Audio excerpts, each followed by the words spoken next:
दिखाने की आपने कोशिश कहा कर कि रही लोग हूँ। अब बात करने लगे हैं, जानने लगे हैं राम कौन है, कृष्ण कौन है, मथुरा वृंदावन जाने लगे हैं। क्या लगता है इसका बड़ा कारण क्या है? इसका बड़ा कारण एक तो ये है कि मतलब मैं जो मानती हूँ मेरे पर्सपेक्टिव से, बाकी सबका अलग अलग होता है, कि गवर्नमेंट का भी काफ़ी रोल है इस चीज़ में। कि अगर हम यूपी गवर्नमेंट की बात करें, योगी जी की बात करें, तो वो सनातन धर्म को आगे बढ़ावा देने में काफ़ी अच्छा कार्य कर रहे हैं। क्योंकि लोगों को, आधे लोगों को ये नहीं पता था सनातन धर्म क्या है।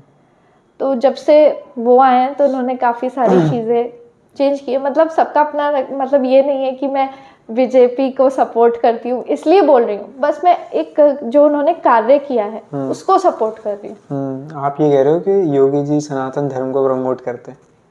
योगी जी सनातन धर्म को प्रमोट करते हैं। योगी जी ने तो हर धर्म के लिए कार्य किया है। योगी जी ने तो 3 तलाक का मुद्दा उठाया था, बहुत सारे ऐसे कार्य किए हैं। पर सनातन धर्म जो डूब चुका था, जो कहीं लुप्त हो गया था, उसे वापस लाने का कार्य उन्होंने किया। आपको नहीं लगता सोशल मीडिया का बड़ा रोल है इस चीज को? सोशल मीडिया का भी काफी रोल है। सोशल मीडिया का रोल हम देखें तो सोशल मीडिया से ही हम आगे आए हैं, सोशल मीडिया से ही हमने धर्म का प्रचार स्टार्ट किया है। पर कहीं ना कहीं सोशल मीडिया में कई सारी चीजें ऐसी हैं जो निगेटिव हैं। जैसे आप देखिए आजकल हम देख सकते हैं गेट रेडी विद मी, जिसमें शीशे के सामने खड़े होकर ही, मतलब पहले लोग चेंजिंग रूम में कपड़े बदलते थे, अपने घर में अलग रूम में कपड़े चेंज करते थे, बाथरूम में कपड़े चेंज करते थे, आज कैमरे के सामने कपड़े चेंज हो रहे हैं। तो ये कहीं ना कहीं हमारी संस्कृति लुप्त हो रही है। सबसे बड़ा कारण ये है। बट जिस सोशल मीडिया की हम बात कर रहे हैं, मेरा मानना है कि ऐसा नहीं है पहले वेद नहीं थे, रामायण नहीं थी, ज्ञान नहीं थे, उसके प्रचारक नहीं थे, सब थे। बट जो आज जिस वजह से हम बात कर पा रहे हैं वो शायद सोशल मीडिया एक ऐसा साधन बना है जिसने इजी कर दिया है। जैसे अगर मैं बात करूं सोशल मीडिया नहीं होता तो बहुत सारी ऐसी जगह हैं जिनके बारे में हमें नहीं पता चल पाता है ना। आज हर इजी एक्सेस है, आदमी अपने फोन से ही वीडियो बना के डाल सकता है और सोशल मीडिया पे पसंद करने वाले लोग बैठे हैं, उसको पसंद करते हैं, आगे बढ़ाते हैं। तो जो प्रचार हुआ है आज सैटरडे संडे में बांके बिहारी पे इतनी भीड़ है, तो उसका एक बड़ा कारण है कि लोगों ने उसको वीडियोस के जरिए इतना प्रमोट किया, वीडियोस के थ्रू प्रमोट किया है। पर मतलब सोशल मीडिया का काफ़ी अच्छा रोल है इन सारी चीज़ों को बढ़ाने में। पर कहीं ना कहीं एक निगेटिव एस्पेक्ट भी हम देख सकते हैं कि लोग वीडियो बनाने के लिए ही जाने लगे। वो जा रहा है, वीडियो बना रहा है और वापस आ रहे हैं कि हम पर्टिकुलर प्लेस पे गए, हमने माथा टेका। हम बहुत सारे इन्फ्लुएंसर्स देखेंगे जो टीका लगा रहे हैं, फिर टीका लगा के कुछ भी डांस कर रहे हैं या कुछ भी अदर एक्टिविटीज़ कर रहे हैं जो कि शायद ठीक नहीं है भगवान के नाम पर। वही इन्फ्लुएंसर्स जा रहे हैं। ये मंदिर के पुजारियों की सबसे बड़ी चीज़ जो मुझे लगी, मैं अपनी तरफ से बताना चाहूँगी कि अगर कोई इन्फ्लुएंसर आ रहा है उसको अलग से ट्रीट किया जा रहा है। चाहे वो कैसा भी इन्फ्लुएंसर है, वो कुछ भी कर रहा है, आप उसको ला रहे हो, वो बांके बिहारी की सेवा कर रहे हैं, वो रील्स चल रही है, चलो वो प्रमोट करना अच्छी बात है कि कहीं ना कहीं उनके दिल में ये चीज़ आ रही है कि चलो हम वृंदावन गए, हमने ये चीज़ किया, तो वो प्रमोशन हो रहा है। पर अगर हम अलग नज़रिए से देखें, उसे इस तरह से देखें कि कहीं ना कहीं ये चीज़ गलत है ना, क्योंकि फिर हमारे धर्म के ऊपर दूसरे लोग जो अलग मत पंथ संप्रदाय के लोग हैं, फिर वो इसी बात पर उंगली उठाते हैं कि तुम्हारे धर्म की लड़कियां ये भी करती हैं और फिर ये भी करती हैं। तो यहाँ पे वो नेगेटिव एस्पेक्ट इसका आ जाता है। अभी कुछ समय पहले मीनाक्षी शेरावत जी हमारे इस शो पे ही आई। हाँ जी। वो उन्होंने कहा कि अगर एक व्यक्ति जय श्री राम सिर्फ वीडियो बनाने के लिए बोल रहा है, हाँ जी, दिखावे के लिए बोल रहा है, मगर वो बोल रहा है तो सही है। हाँ, ऐसे उनकी अब यही वाली बात आ जाती है। मीनाक्षी दीदी की मैंने ये बात सुनी है।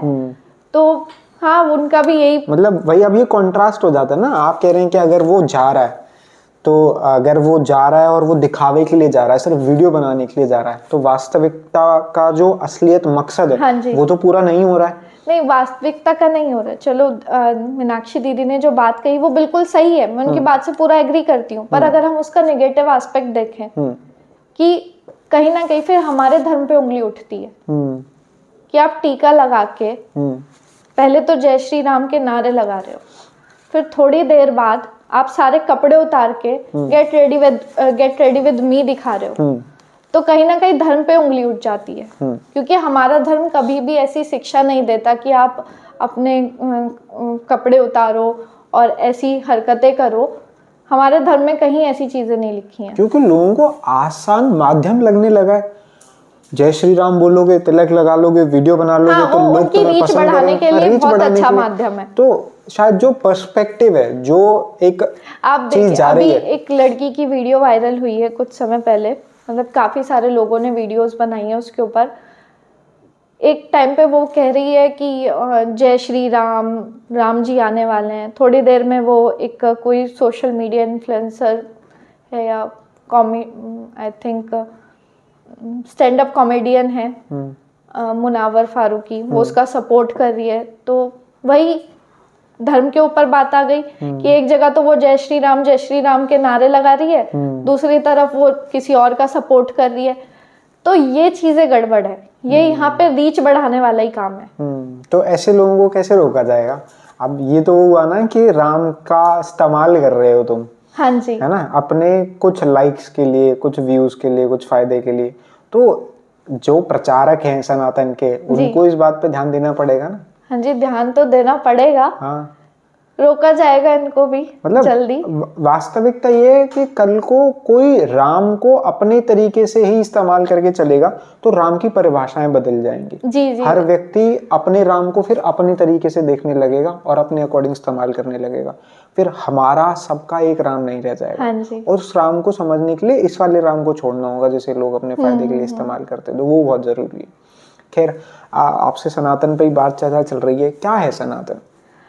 सनातन तो सर्व से है, जो सदा से है वो सनातन है।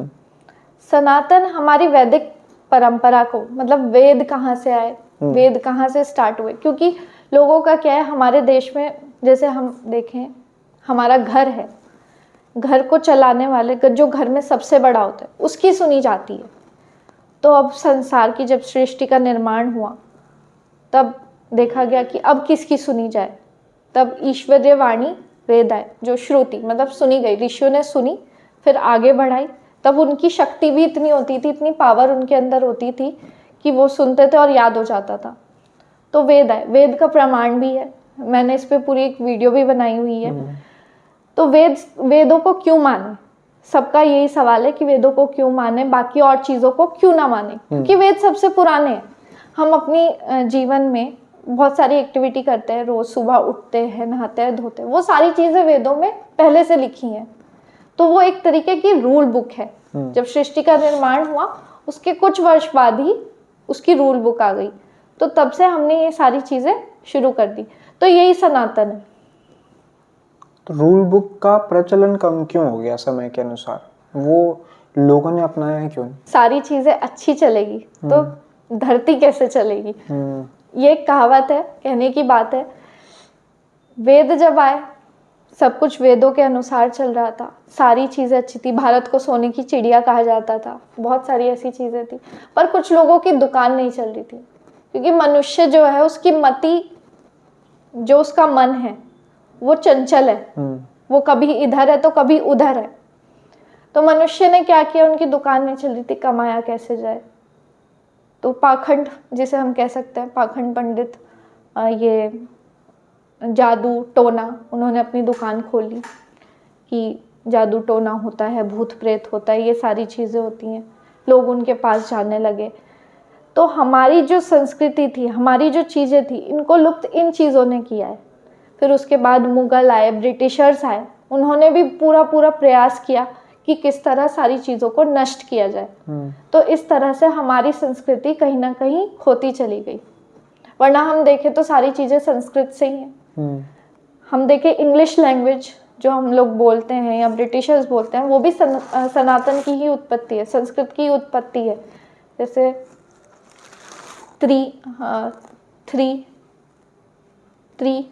थ्री, इस तरह से काफ़ी सारे वर्ड्स हैं।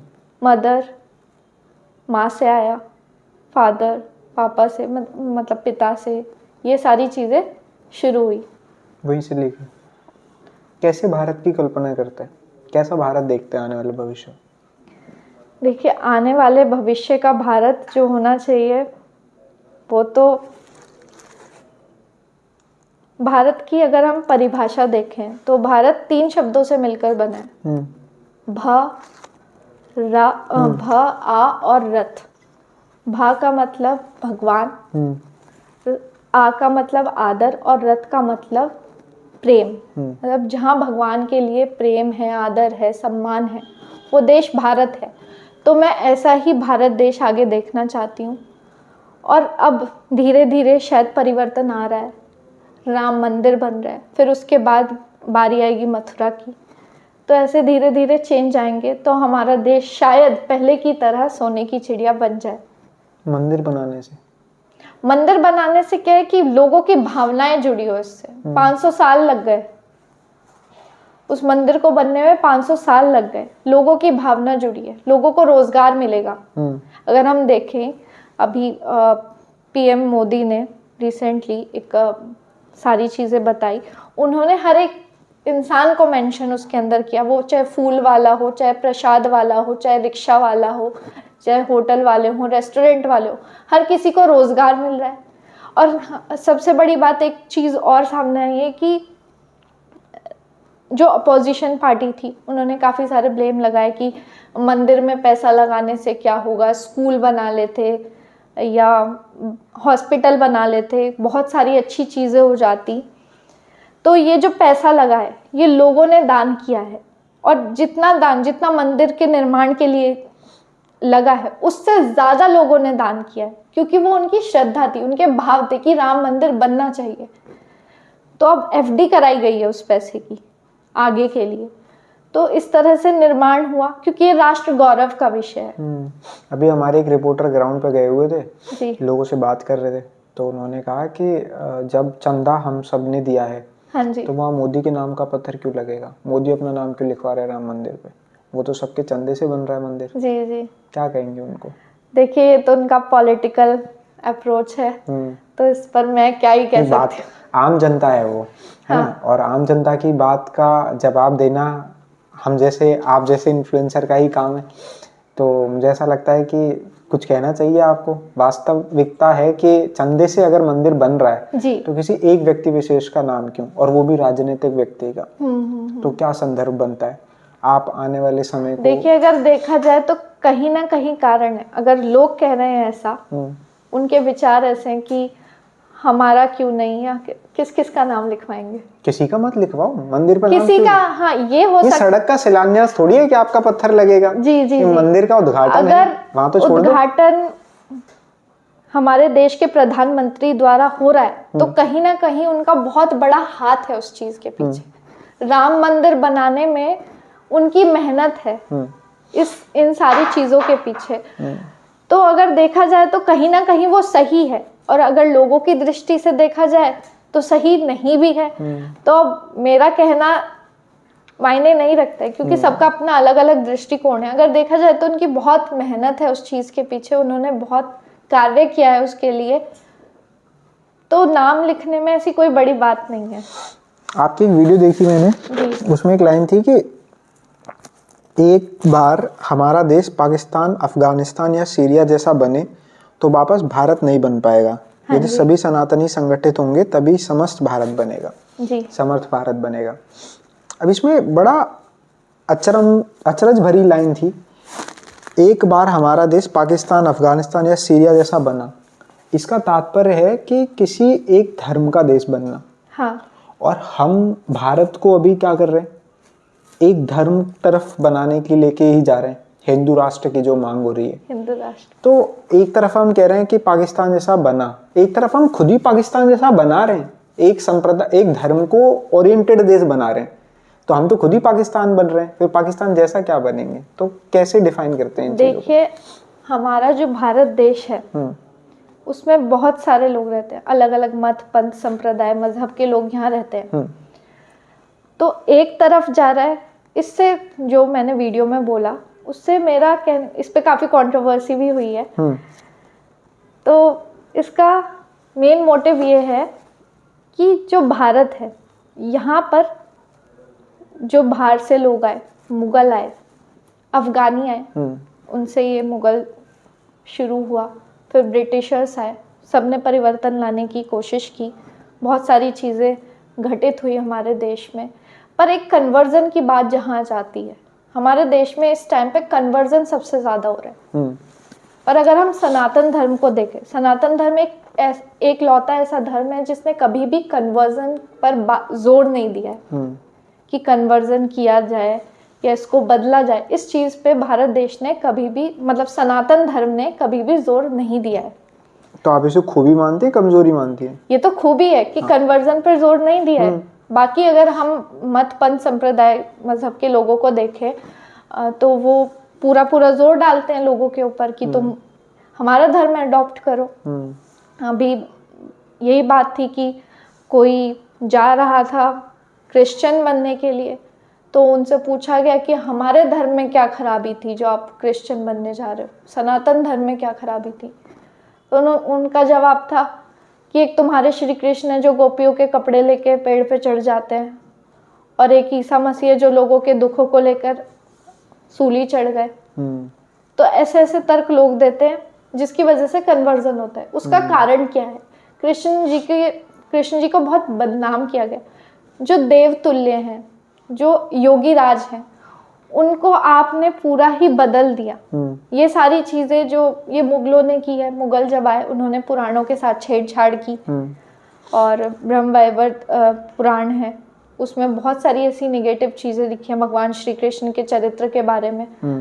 तो लोग तो ऐसे तर्क देंगे। मुगल जिम्मेदार है?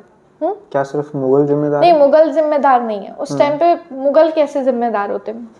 मुगल आए, मुगलों के पास पैसा, जो हमारे देश के कुछ भ्रष्ट लोग थे, भ्रष्ट पंडित भी जिसे कहा जा सकता है, जो संस्कृत जानने वाले थे, संस्कृत का जिनको ज्ञान था, मुगलों ने उनको पैसे दिए, उन्होंने पुराणों के साथ छेड़छाड़ की, पुराणों को पूरा बदल के घेर दिया। तो ये सारी चीज़ें, मुझे ऐसा लगता है कि मैं किसी शास्त्री विद्वान पंडित से कभी नहीं मिला, है ना, बचपन में। ना मैं किसी गुरुकुल गया, ना मैंने कभी भगवत गीता का पाठ किया बचपन में, ना। मगर जब मैंने कृष्ण को जाना तो वो एक ही तरीका था, और वो था टीवी पर श्री कृष्णा को देखकर कृष्ण को जानना था। श्री कृष्ण हाँ, वो एक बहुत पहले प्रसारण होता था, अगर आपने देखा हो तो शाम को 7 बजे आता था, सब लोग देखते थे श्री कृष्णा। रामानंद सागर की थी वो भी, वो उन्होंने ही बनाई। तो वहां से हम कृष्ण को देखने लगे, हम जैसा देखने लगे वैसे कृष्ण को समझने लगे कि वो बाल ग्वाले थे, गैया चराते थे, ये सारी चीजें करते थे।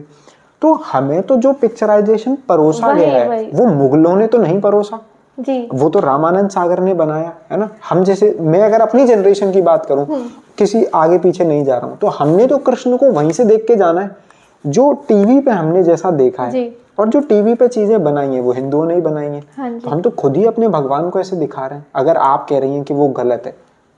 देखिए, मैं बताती हूँ कि आपने बात की कि टीवी में वही हिंदुओं द्वारा ही परोसा जा रहा है, जो भी दिखाया जा रहा है भगवान श्री कृष्ण के चरित्र के बारे में। जब मुगलों ने छेड़छाड़ कर दी, उसका प्रसार हुआ। आज भी कई जगह कथाएं होती हैं जिनमें कई सारी ऐसी निगेटिव चीजें आती हैं। तो उनके पास जो स्क्रिप्ट आ रही है वो कहाँ से आ रही है? वो इन पुराणों को पढ़ के ही आ रही है। तो जो उन्होंने पढ़ा वो उन्होंने दिखाया, और वही हमने अडॉप्ट किया। पर इस असलियत तक कोई नहीं गया। अगर हम सच में श्री कृष्ण को पढ़े, उनके बारे में जाने, तो वो तो उनकी बचपन से लेके एंड तक पूरी शिक्षा गुरुकुल में हुई। उनके पास इतना समय ही नहीं था कि वो गोपियों के साथ रास रचाए या इधर उधर जाए। उनका सारा जीवन बहुत ही, मतलब एक कहते हैं ना, योगी राज हम कहते हैं श्री कृष्ण को, कि श्री कृष्ण योगी राज थे। पूरा बैलेंस्ड जीवन उनका कह सकते हैं हम। वेद के पंडित थे, प्रकांड पंडित भगवान श्री कृष्ण थे। तो कई सारी चीजें ऐसी हैं कि जब हम चीजों को जानेंगे नहीं और गलत गलत पढ़ेंगे, गलत ही अडॉप्ट करेंगे, तो वो हमारे अंदर गलत ही भर जाएगा। अब तक मैं भी कहाँ कृष्ण को जानती थी, जब तक पढ़ा नहीं, जब तक जाना नहीं, तब तक पता नहीं लगा। और जब पता लगा तब शुरुआत की है थोड़ी, कि लोगों तक भी जो हमारे कृष्ण, जो हमारे महापुरुष हैं, उनके बारे में जानो, उनकी अच्छी चीजें अडॉप्ट करो ना। लोग क्या करते हैं, निगेटिव चीजों को सबसे पहले पकड़ते हैं। अब ये है कि भगवान श्री कृष्ण छलिया थे, डांस करते थे, तो सुप्रीम कोर्ट में गए ये लिव इन रिलेशनशिप के ऊपर कि तुम्हारे तो भगवान श्री कृष्ण भी ऐसे करते, तो हम क्यों नहीं कर सकते, हम भी लिव इन रिलेशनशिप में रहते हैं, भगवान श्री कृष्ण भी रहते। तो फिर ये चीज़ें निकल के आती हैं। तो ये नेगेटिव चीज़ है। आप श्री कृष्ण के उस आचरण को क्यों नहीं ग्रहण कर रहे हो कि उन्होंने कितना तप किया है, उन्होंने भगवत गीता में जो अमर ज्ञान दिया है, आप उसको अडॉप्ट क्यों नहीं कर रहे हो, आप उल्टी चीज़ों की तरफ क्यों भाग रहे हो। तो उन उल्टी चीज़ों की तरफ ना भाग के हमें उसके पॉजिटिविटी भी तो देखनी चाहिए, वो हमारे लिए मोस्ट इम्पॉर्टेंट है। हम हिंदू राष्ट्र की बात कर रहे थे, उसमें बात कर रहे थे, आप सपोर्ट करते हैं हिंदू राष्ट्र को कि भारत हिंदू राष्ट्र बने? देखिए, मैं सनातन राष्ट्र, ठीक है, भारत में बहुत सारे धर्म के लोग रहते हैं, मैं सबकी इज्जत करती हूँ, हर धर्म की इज्जत करती हूँ, सबका अपना अपना धर्म है, पर सबकी उत्पत्ति सनातन से हुई है। तो सनातन देश हो, ये इच्छा है। फिर उसमें इस्लाम की जगह कहाँ होगी? इस्लाम की जगह वो रहे, वो जहाँ है, बट जहाँ बात आती है कि देश में कन्वर्जन कराने की, आतंक फैलाने की, वहाँ वो चीज़ गलत है। तो मैं इसका साफ साफ विरोध करती हूँ। उसके लिए तो कानून है फिर सजा देने के लिए। हाँ, कानून सजा देने के लिए है। तो मैं अपना मत बता रही हूँ कि मैं इस चीज़ का विरोध करती हूँ कि अगर कन्वर्जन होगा तो इन लोगों को हमारे देश में रहने की कोई ज़रूरत नहीं है। नहीं, मेरा सवाल है कि आप ये चाहती हैं कि भारत हिंदू राष्ट्र बने? नहीं, आप जिस सनातन राष्ट्र की बात कर रही है, उस सनातन राष्ट्र में इस्लाम की जगह कहाँ होगी, मेरा पूछना ये। देखिए, ये तय करने वाली मैं तो होती नहीं हूँ। नहीं, आप प्रचारक हैं, आप हैं, आपके मत हैं जो मायने रखते हैं लोगों के लिए। देखिए, मत मेरा सनातन राष्ट्र का है, ना कि हिंदू राष्ट्र का। सनातन राष्ट्र जो सर्व से है, जो सबसे स्टार्टिंग से है, और सभी की उत्पत्ति सनातन से हुई है। तो उसमें अगर बात आती है सेकुलरिज्म की, तो सब रहे, सब धर्म के लोग, हमारे मतलब सब जितने भी मजहब, मत, पंथ, संप्रदाय है, सब यहाँ रहे, कोई दिक्कत नहीं है। बट वो सबका मानना भी जरूरी है ना कि सनातन सर्वत्व है। हाँ, इस्लाम नहीं कबूलता उस चीज को, वो नहीं मानेंगे, वो अपने आप को धर्म मानते हैं, वो अलग धर्म मानते हैं, है ना। और ये हम होते भी नहीं है ये फैसला करने वाले कि वो हमारे सनातन को ही माने, हाँ जी, हाँ है ना। जी। मगर अभी जो भारत है उसकी पूरे विश्व में जो छवि है वो है सेकुलर स्टेट के तौर पर, कि एक ऐसा देश जहाँ सारे धर्मों की अपनी अपनी जगह है। यहाँ दिल्ली में आप सीपी रोड पे जाएंगे तो वहीं मस्जिद है और वहीं चर्च है और उसी रोड पे मंदिर है, उसी रोड पे गुरुद्वारा है, आपको चारों मिल जाएंगे। तो ये भारत है। मगर जब हम सनातन की बात करते हैं तो सनातन बनने के बाद फिर बाकी धर्मों की जगह नहीं बचती है। बाकी धर्मों की जगह तब नहीं बचेगी अगर हिंदू राष्ट्र बनेगा। अच्छा, सनातन राष्ट्र बनेगा। सनातन का अर्थ ही जब सर्व से है, सदा से है, तो मतलब उसमें तो सभी इंक्लूड हो गए ना। फिर उसमें कोई अलग नहीं है, चाहे उसमें जिन्होंने अपने अलग अलग ये सारी बनाए हैं। तो मैंने वही तो कहा, उसको मानने के लिए सबका मानना भी तो जरूरी है ना। हाँ, सबका मानना जरूरी है। अब वो सबका अपना अलग अलग पर्सपेक्टिव है। अब देखे, हमारे देश में बहुत सारे दार्शनिक रहे, उन्होंने अपने अपने अलग अलग दर्शन लिखे हैं, सबने अपनी अपनी थ्योरी उसके अंदर दी है। कुछ लोग कुछ दर्शन को मानते हैं, कुछ का बिलीव है कि प्राण प्रतिष्ठा हो रही है तो उसमें पूरा बिलीव है, कुछ का नहीं है। पर इस टाइम पर सब एक है, सब मान रहे कि हाँ, प्राण प्रतिष्ठा होनी चाहिए, राम मंदिर बनना चाहिए। तो यही है कि हमारे मानने ना मानने से क्या होता है। और कुछ शंकराचार्य मना कर रहे हैं, जो 4 शंकराचार्य हैं जी, आपने अगर सुना पड़ा होगा तो पता लगा होगा आपको कि उसमें से 2 शंकराचार्य तो कह रहे हैं कि अभी मंदिर का पूर्ण निर्माण हुआ नहीं है। जी जी, मैंने देखी ये वीडियो। पूर्ण निर्माण होने से पहले प्राण प्रतिष्ठा का कार्यक्रम करना शास्त्रों के खिलाफ है, उनका ऐसा मानना है। कह रहे हैं अगर हम मूर्ति की प्राण प्रतिष्ठा करेंगे अर्ध निर्माण मंदिर में तो असुरी शक्तियों का विराजमान होगा।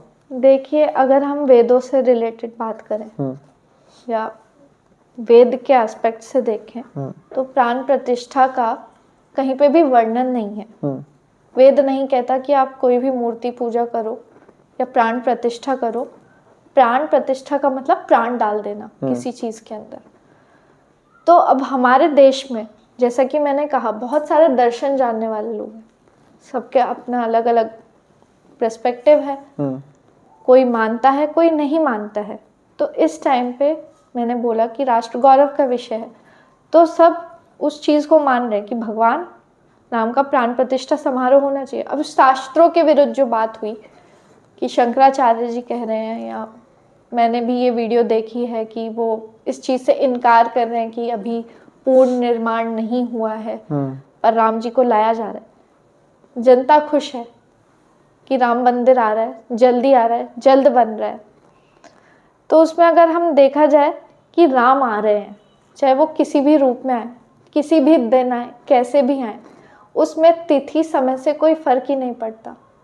राम जिस दिन आएंगे वो दिन ही पुण्य बन जाएगा, वो दिन ही शुभ बन जाएगा। तो इसमें तो ऐसी क्या आपत्ति आन पड़ी है कि अर्ध निर्माण मंदिर की प्राण प्रतिष्ठा करनी है? पूर्ण होने पे भी तो हो सकता है। मे बी इसका कोई पॉलिटिकल अप्रोच हो। क्या लगता है, मतलब ऐसी कोई आपत्ति? तो अब आपने कहा राम को जब आना होगा तो राम तो पूर्ण बड़े मंदिर में भी आ सकते हैं। हाँ जी। अब आप एक बात बताइए, मैं भी हिंदू हूँ, आप भी हिंदू हैं, ठीक है, और हम सबसे कहीं ज्यादा शास्त्रों का ज्ञान रखने वाले शंकराचार्य हैं, जो 4 शंकराचार्य हैं। हाँ जी। अगर वो अपना मत रख रहे हैं, हाँ जी। जो एक रिप्रेजेंटेटिव होता है उसका काम यही तो होता है। जी जी। हमसे ज्यादा अगर उन्होंने ये दिया, स्टेट किया कि अगर शास्त्रों के अनुसार अर्ध निर्माण मंदिर में प्राण प्रतिष्ठा नहीं हो सकती जी, फिर भी हम उस बात को दरकिनार करके राम मंदिर की प्राण प्रतिष्ठा कर रहे हैं। देखिए ये तो कोई पॉलिटिशियन ही जवाब दे सकता है। नहीं, बट आपके भी राम है।